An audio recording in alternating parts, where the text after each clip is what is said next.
We're back. Chapter 3. We're back. Chapter 3. Let's get it. Imagination, the first key to your success mechanism. Imagination plays a far more important role in our lives than most of us realize. I have seen this demonstrated many times in my practice. A particularly memorable instance of this fact concerned a patient who was literally forced to visit my office by his family. He was a man of about 40, unmarried, who held down a routine job during the day and kept himself in his room when the workday was over, never going anywhere, never doing anything. He had had many such jobs and never seemed able to stay with any of them for a great length of time. His problem was that he had a rather large nose and ears that protruded a little more than is normal. He considered himself ugly and funny looking. He imagined that the people he came into contact with during the day were laughing at him and talking about him behind his back because he was so odd. His imaginings grew so strong that he actually feared going out into the business world and moving among people. He hardly felt safe even in his own home. The poor man even imagined that his family was ashamed of him because he was peculiar looking, not looking like other people. Actually, his facial deficiencies were not serious. His nose was of the classical Roman type, and his ears, though somewhat large, attracted no more attention than those of the thousands of people with similar ears. In desperation, his family brought him to me to see if I could help him. I saw that he did not need surgery, only an understanding of the fact that his imagination had wrought such havoc with his self image that he had lost sight of the truth. He was not really ugly. People did not consider him odd and laugh at him because of his appearance. His imagination alone was responsible for his misery. His imagination had set up an automatic negative failure mechanism within him, and it was operating full blast to his extreme misfortune. Fortunately, after several sessions with me and with the help of his family, he was able to gradually realize that the power of his own imagination was responsible for his plight, and he succeeded in building up a true self image and achieving the confidence he needed by applying creative imagination rather than destructive imagination. Dr. Mulch shows how we have goals and are using our imagination, whether we think we are or not. We either use our imaginations constructively or destructively. The key is becoming aware of which way you're using yours and improving on it daily. Creative imagination is not something reserved for poets, philosophers, and inventors. It enters into our every act. For imagination sets the goal picture that our automatic mechanism works on. We act or fail to act not because of will, as it is commonly believed, but because of imagination. A human being always acts and feels and performs in accordance with what he imagines to be true about himself and his environment. This is a basic and fundamental law of mind. It is the way we are built. When we see this law of mind graphically and dramatically demonstrated in a hypnotized subject, we are prone to think that there is something occult or supernormal at work. Actually, what we are witnessing is the normal operating processes of the human brain and nervous system. For example, if a good hypnotic subject is told that he is at the North Pole, he will not only shiver and appear to be cold, his body will react just as if he were cold and goose pimples will develop. The same phenomenon has been demonstrated on wide awake college students by asking them to imagine that one of their hands is immersed in ice water. Thermometer readings show that the temperature does drop in the treated hand. Tell a hypnotized subject that your finger is a red hot poker, and he will not only grimace with pain at your touch, but his cardiovascular and lymphatic systems will react just as if your finger were a red hot poker and produce inflammation and perhaps a blister on the skin. When college students, wide awake, have been told to imagine that a spot on their foreheads is hot, temperature readings have shown an actual increase in skin temperature. Your nervous system cannot tell the difference between an imagined experience and a real experience. In either case, it reacts automatically to information that you give it from your forebrain. Your nervous system reacts appropriately to what you think or imagine to be true. The secret of hypnotic power. Dr. Theodore Barber conducted extensive research into the phenomena of hypnosis, both when he was associated with the psychology department of American University in Washington, D.C., and also after becoming associated with the Laboratory of Social Relations at Harvard. Writing in Science Digest, he said, "We found that hypnotic subjects are able to do surprising things only when convinced that hypnotist's words are true statements. When the hypnotist has guided the subject to the point where he is convinced that the hypnotist's words are true statements, the subject then behaves differently because he thinks and believes differently."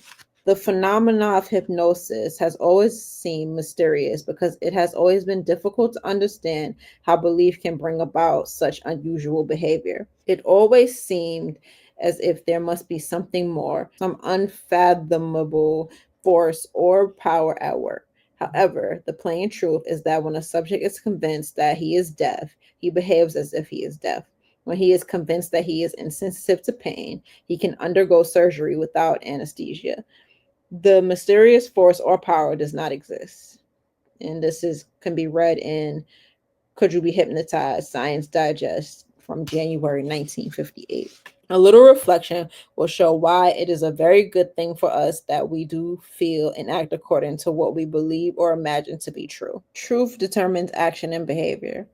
The human brain and nervous system are engineered to react automatically and appropriately to the problems and challenges in the environment. For example, a man does not need to stop and think that self survival requires that he run if he meets a grizzly bear on a trail. He does not need to decide to become afraid. The fear response is both automatic and appropriate. First, it makes him want to flee. The fear then triggers bodily mechanisms that soup up his muscles so that he can run faster than he's ever run before.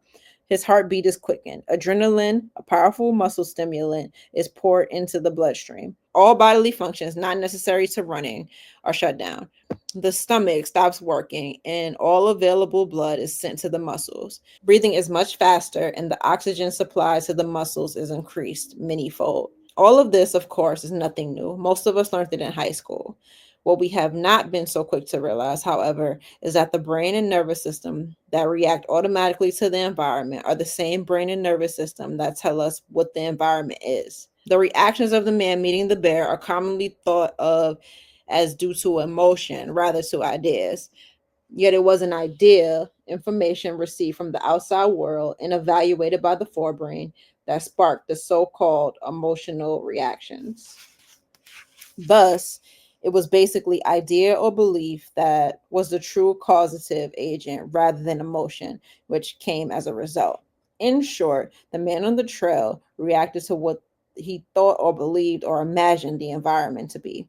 The messages brought to us from the environment consist of nerve impulses from the various sense organs.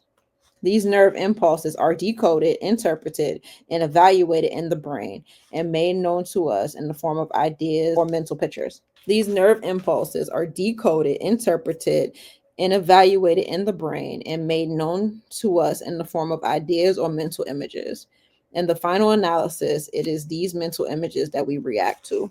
You act and feel not according to what things are really like, but according to the image your mind holds of what they are like. You have certain mental images of yourself, your world, and the people around you, and you behave as though these images were the truth, the reality, rather than the things they represent. Let us suppose, for example, that the man on the trail had not met a real bear, but a movie actor dressed in a bear costume. If he thought and imagined the actor to be a bear, his emotional and nervous reactions would be exactly the same. Or let us suppose he met a large shaggy dog, which his fear ridden imagination mistook for a bear.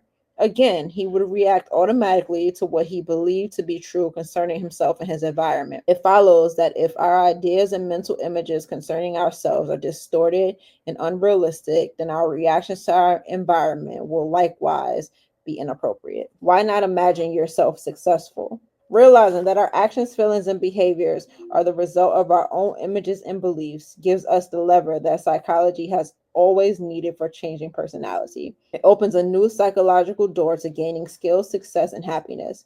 Mental pictures offer us an opportunity to practice new traits and attitudes, which otherwise we could not do. This is possible because, again, your nervous system cannot tell the difference between an actual experience and one that is vividly imagined. If we picture ourselves performing in a certain manner, it is nearly the same as the actual performance. Mental practice helps to make perfect. In a controlled experiment, psychologist R.A. Vandel proved that mental practice and throwing darts at a target, wherein the person sits for a period each day in front of the target and imagines throwing darts at it, improves aim as much as actually throwing darts. Research Quarterly reported an experiment on the effects of mental practice on improving skill in sinking basketball free throws. One group of students that practiced throwing the ball every day for 20 days would score on the first and last days.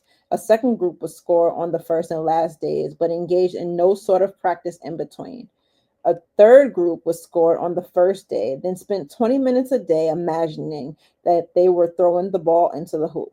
When they missed, they would imagine that they corrected their aim accordingly. And the first group, which practiced 20 minutes every day, improved in scoring 24%. The second group, which had no practice, showed no improvement. The third group, which practiced in their imagination, improved in scoring 23%. I was asked by Randy Sullivan, a coach at a pitching academy, to help him with the mental game for his high school and college baseball players, many of whom had a goal to throw the ball 90 miles per hour. Randy said, when an athlete is within a few miles per hour of the promised land, crossing the line is more mental than physical. I witnessed many athletes struggle with all their might to throw 90 miles per hour and fall short. Yet, after I taught these athletes a number of mental imagery and relaxation exercises, they were able to relax their bodies and hit 90 for the first time. Afterward, their self images usually adjusted to the rate of velocity, and hitting 90 was no longer difficult. 18 months after implementing the Psycho-Cybernetics techniques, the number of players who broke 90 miles per hour at Randy's facility skyrocketed from 18 to 98. How imagination practice won a chess championship. Reader's Digest reprinted an article from the Retonian by Joseph Phillips called Chess, They Call It a Game, in which Philip tells how the great chess champion Capablanca was so superior to all competitors that it was believed by experts that he would never be beaten in match play. Yet he lost the championship to a rather obscure player, Alkine, who had given no hint that he even posed a serious threat to the great Capablanca. The chess world was stunned by the upset, which today would be comparable to a Golden Gloves finalist defeating the heavyweight champion of the world. Phillips tells that Alkine had trained for the match very much like a boxer conditioning himself for a fight.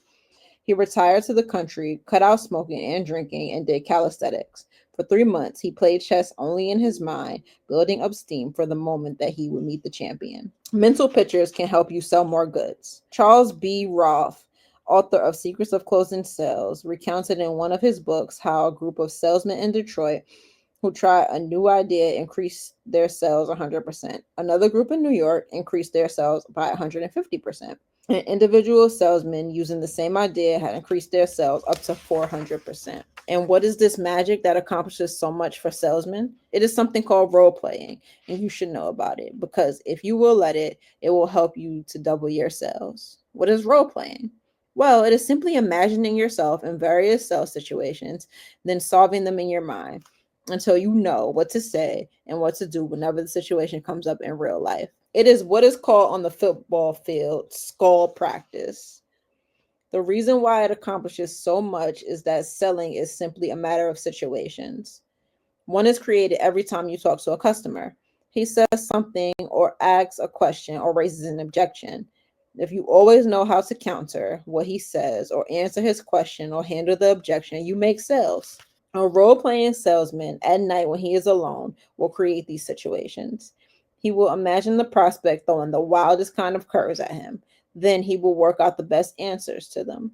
No matter what the situation is, you can prepare for it beforehand by means of imagining yourself and your prospect face to face while he is raising objections and creating problems and you are handling them properly. Use mental pictures to get a better job. William Moulton Marston, psychologist, lawyer, and inventor who may be best remembered as the creator of Wonder Woman under the pen name Charles Moulton, recommended what he called rehearsal practice to men and women who came to him for help in job advancement. If you have an important interview coming up, such as making an application for a job, his advice was plan for the interview in advance. Go over in your mind all the various questions that are likely to be asked.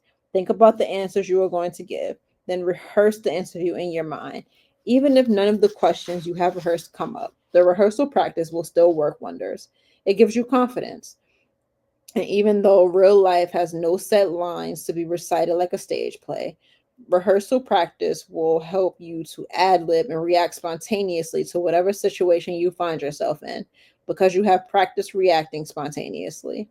Don't be a ham actor, Dr. Marston would say, explaining that we are always acting out some role in life. Why not select the right role, the role of a successful person, and rehearse it? Writing in Your Life magazine, Dr. Marston said, frequently, the next step in your career cannot be taken without first gaining some experience in the work you will be called upon to perform.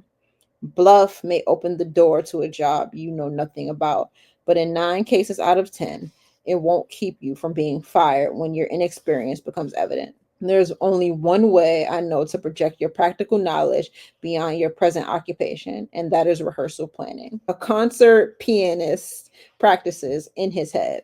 Arthur Schnabel, the world famous concert pianist, took lessons for only 7 years. He hated practice and seldom did practice for any length of time at the actual keyboard. When questioned about his small amount of practice as compared with other concert pianists, he said, I practice in my head. C.G. Culp of Holland, a recognized authority of teaching piano, recommends that all pianists practice in their head. A new composition, he says, should be first gone over in the mind. It should be memorized and played in the mind before the pianist even touches fingers to the keyboard. Clayton, a violinist, was convinced that he needed to retire. He came to this conclusion in part due to a wrist injury. It was more difficult for him to practice, and this weighed heavily on his mind. How could he be good without practice? In a coaching session, I asked him to play the violin without his violin. He did as I advised, and a week later gave the best concert of his life. He was so pleased with his performance that he decided it was no longer a good idea to retire. Imagination practice can lower your golf score. Time magazine reported that when golf champion Ben Hogan played in a tournament, he mentally rehearsed each shot just before making it. He made the shot perfectly in his imagination, felt the club head strike the ball just as it should, felt himself performing the perfect follow through, and then stepped up to the ball and depended on what he called muscle memory to carry out the shot just as he had imagined it.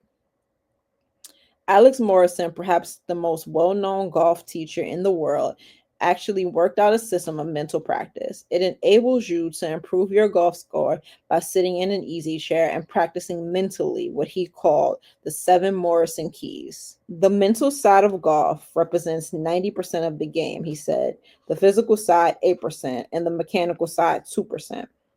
In his book, Better Golf Without Practice, which is now out of print, Morrison recounted how he taught comedian and writer Lou Lure to break 90 for the first time with no actual practice whatsoever. Morrison had Lure sit in an easy chair in his living room and relax while he demonstrated for him the correct swing and gave a brief lecture on the Morrison keys. Lear was instructed to engage in no actual practice on the links, but instead spend 5 minutes each day relaxing in his easy chair, visualizing himself attending to the keys correctly.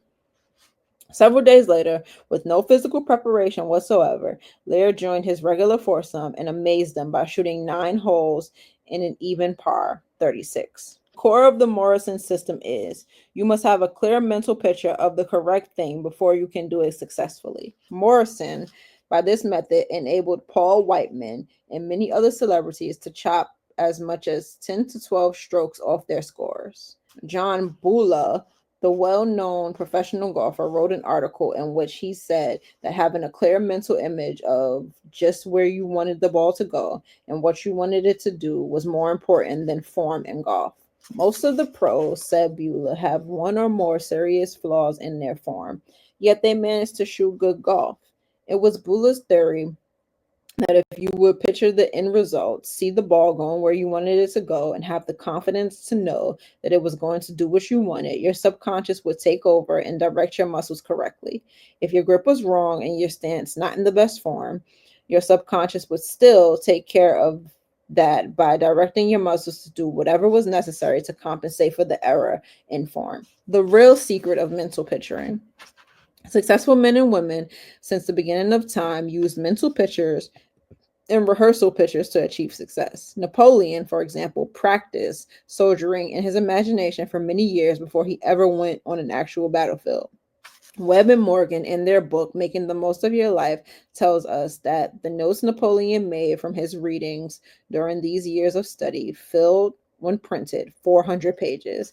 He imagined himself as a commander and drew maps of the island of Croatia, showing where he would place various defenses, making all his calculations with mathematical precision. Conrad Hilton imagined himself operating a hotel long before he ever bought one. When a boy, he used to play that he was a hotel operator. Henry Kaiser has said that each of his business accomplishments was realized in his imagination before it appeared in actuality. It is no wonder that the art of mental picturing has in the past sometimes been associated with magic. However, the new science of cybernetics gives us an insight into why mental picturing produces such amazing results and shows that these results are not due to magic, but to the natural, normal functioning of our minds and brains. Cybernetics regards the human brain, nervous system, and muscular system as a highly complex servo mechanism, an automatic goal seeking machine that steers its way to a target or goal by use of feedback data and stored information, automatically correcting course when necessary. As stated earlier, this concept does not mean that you are a machine, but that your physical brain and body functions as a machine that you operate. This automatic creative mechanism within you can operate in only one way. It must have a target to shoot at. As Alex Morrison said, you must first clearly see a thing in your mind before you can do it. When you do see a thing clearly in your mind, the success mechanism within you takes over and does the job much better than you could do by conscious effort or willpower. Instead of trying hard by conscious effort to do the thing with iron jawed willpower and all the while worrying and picturing to yourself all the things that are likely to go wrong, you simply relax the strain, stop trying to do it by strain and effort. Picture to yourself the target you really want to hit and let your creative success mechanism take over. Thus, mentally picturing the desired end result literally forces you to use positive thinking. You are not relieved thereafter from effort and work, but your efforts are used to carry you forward towards your goal rather than in the futile mental conflict that results when you want and try to do one thing, but picture to yourself something else. Finding your best self. This same creative mechanism within you can help you achieve your best possible self if you will form a picture in your imagination of the self you want to be and see yourself in the new role. This is a necessary condition to personality transformation, regardless of the method of therapy used. Somehow, before a person can change, he must see himself in a new role. Edward McGoldrick, founder of New York's Alcoholic Therapy Bureau, in the 1940s, used this technique in helping alcoholics cross the bridge from the old self to the new self. Each day, he had his students close their eyes, relax their bodies as much as possible, and create a mental motion picture of themselves as they would like to be. In this mental motion picture, they would see themselves as sober, responsible persons. They would see themselves actually enjoying life without liquor. I myself have witnessed veritable miracles and personality transformation when an individual changes his self image. However, today we are only beginning to glimpse the potential creative power that stems from the human imagination, and particularly our images concerning themselves. Consider the implications, for example, in the following news release, which appeared under an Associated Press dateline. Some mental patients can improve their lot and perhaps shorten their stay in hospitals just by imagining that they are normal, two psychologists with Veterans Administration at Los Angeles reported. Dr. Harry M. Grayson and Dr. Leonard B. Olinger told the American Psychological Association. They tried the idea on 45 men hospitalized as neuropsychiatrics. The patients first were given the usual personality test. Then they were asked flatly to take the test a second time and answer the questions as they would if they were a typical well-adjusted person on the outside. Three-fourths of them turned in improved Three-fourths of them turned in improved test performances, and some of the changes for the better were dramatic, the psychologist reported. In order for these patients to answer the questions as a typical well adjusted person would answer, they had to imagine how a typically well adjusted person would act. They had to imagine themselves in the role of a well adjusted person. And this in itself was enough to cause them to begin acting like and feeling like a well adjusted person. We can begin to see why Dr. Albert Edward Wiggam, author of Marks of a Clear Mind and other books on the mind, called your mental picture of yourself the strongest force within you. Know the truth about yourself. Know the truth about yourself. The aim of self image psychology is not to create a fictitious self that is all powerful, arrogant, egotistic, and all important. Such an image is as inappropriate and unrealistic as the inferior image of self. Our aim is to find the real self and to bring our mental images of ourselves more in line with the objects represented by our goals. However, it is common knowledge among psychologists that most of us underrate ourselves, shortchange ourselves, and sell ourselves short. Actually, there is no such thing as a superiority complex. People who seem to have one are actually suffering from feelings of inferiority. Their superior self is a fiction, a cover up to hide from themselves and others their deep down feelings of inferiority and insecurity. How can you know the truth about yourself? How can you make a true evaluation? It seems to me that here psychology must turn to religion. The scriptures tell us that God created man a little lower than the angels and gave him dominion, that God created in his own image. If we really believe in an all wise, all powerful, all loving creator, then we are in a position to draw some logical conclusions about that which he has created, man. In the first place, such an all wise and all powerful creator would not turn out inferior products any more than a master painter would paint inferior canvases. Such a creator would not deliberately engineer his product to fail any more than a manufacturer would deliberately build failure into an automobile. The fundamentalists tell us that man's chief purpose and reason for living is to glorify God. And the humanists tell us that man's primary purpose is to express himself fully. However, if we take the premise that God is a loving creator and has the same interest in his creation that an earthly father has in his children, then it seems to me that fundamentalists and humanists are saying the same thing. What brings more glory, pride, and satisfaction to a father than seeing his offspring do well, succeed, and express to, to the full their abilities and talents? Have you ever sat by the father of a football star during a game? Jesus expressed the same thought when he told us not to hide our light under a bushel, but to let our light shine so that your Father may be glorified. I cannot believe that it brings any glory to God when his children go around with hangdog expressions, being miserable, afraid to lift up their heads and be somebody. As Dr. Leslie D. Weatherhead, Christian theologist and author of The Will of God, wrote in Prescription for Anxiety, if we have in our minds a picture of ourselves as fear haunted and defeated nobodies, we must get rid of that picture at once and hold up our heads. This is a false picture, and the false must go. God sees us as men and women in whom and through whom he can do a great work. He sees us as already serene, confident, and cheerful. He sees us not as pathetic victims of life, but masters of the art of living, not wanting sympathy, but imparting help to others, and therefore thinking less and less of ourselves, and full, not of self concern, but of love and laughter and a desire to serve. Let us look at the real selves which are in the making the moment we believe in their existence. We must recognize the possibility of change and believe in the self we are now in the process of becoming. That old sense of unworthiness and failure must go. It is false, and we are not to believe in what is false. Hold a picture of yourself long and steadily enough in your mind's eye, and you will be drawn towards it, said Dr. Harry Emerson Fosdick, the prominent liberal minister. Picture yourself vividly as defeated, and that alone will make victory impossible. Picture yourself vividly as winning, and that alone will contribute immeasurably to success. Great living starts with a picture held in your imagination of what you would like to do or be.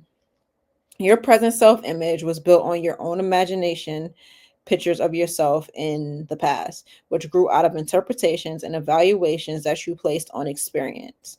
Now you are to use the same method to build an adequate self image that you previously used to build an inadequate one. Set aside a period of 30 minutes a day when you can be alone and undisturbed. Relax and make yourself as comfortable as possible. Now close your eyes and exercise your imagination. Many people find they get better results if they imagine themselves sitting before a large motion picture screen and imagine that they are seeing a motion picture of themselves. The important thing is to make these pictures as vivid and as detailed as possible. You want your mental pictures to approximate actual experience as much as possible. The way to do this is to pay attention to small details, sights, sounds, objects in your imagined environment.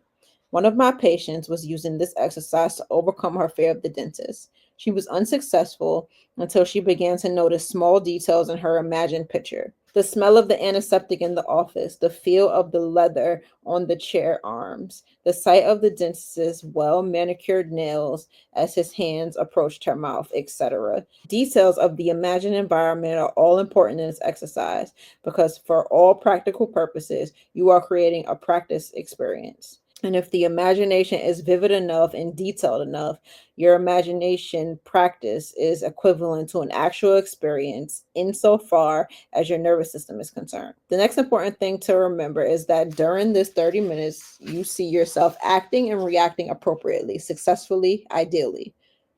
It doesn't matter how you acted yesterday. You do not need to try to have faith you will act in the ideal way tomorrow. Your nervous system will take care of that in time if you continue to practice. See yourself acting, feeling, being as you want to be.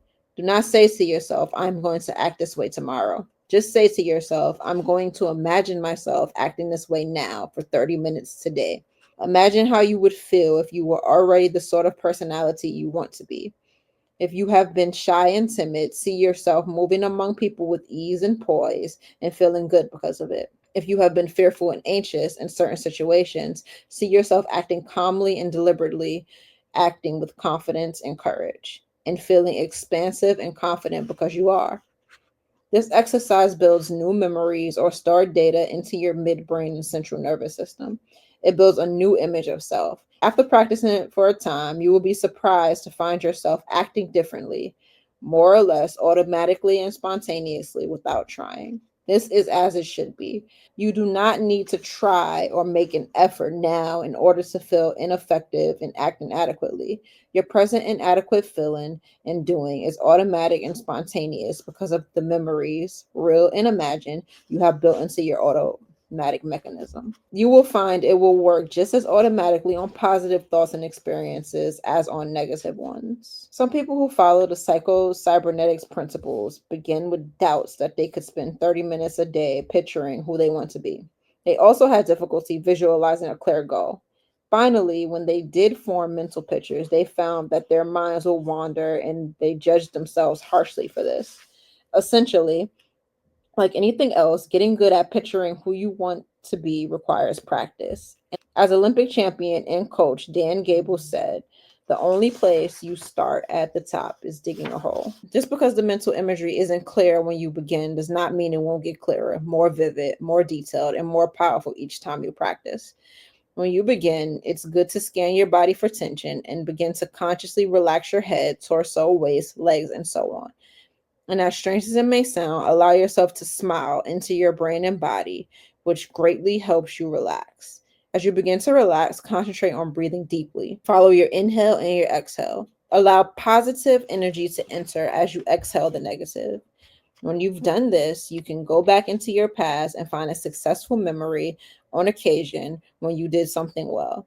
Again, this could be as simple as tying your shoes for the first time or writing your name in school.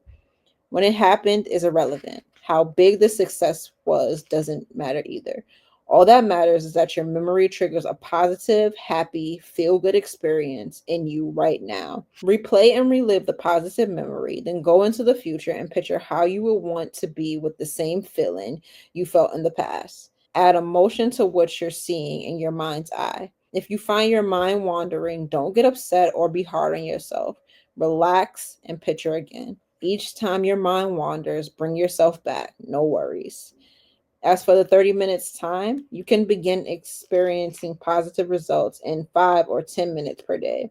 Visualizations that last no longer than 10 to 15 minutes can result in extraordinary changes. The biggest key is to practice every day. Once you have established this habit and you're seeing and feeling the results, it is easy to find more time.